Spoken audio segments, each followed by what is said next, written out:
নমস্কার সবাইকে। আজকে রবিবার। তো মেয়ে সকালে আজকে নিজের খাবার নিজেই তৈরি করে নিয়েছে। তো খাওয়া-দাওয়া করে এখানে শুয়ে বলছে আমাকে সকালে একদিনও ঘুমোতে দেয় না, শুধু ডাকে।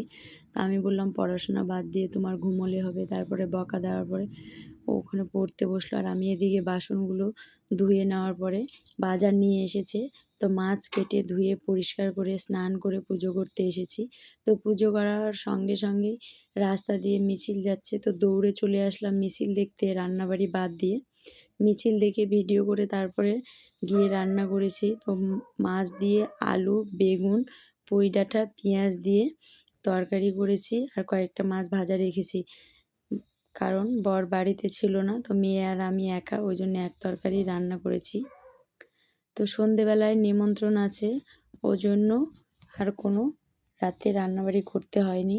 তো কিসের নিমন্ত্রণ সেটাই বলি। এক দিদিভাইয়ের বাড়িতে ভাগবত পাঠ ছিল, সঙ্গে অনেক কিছু খাবার দাবারও ছিল।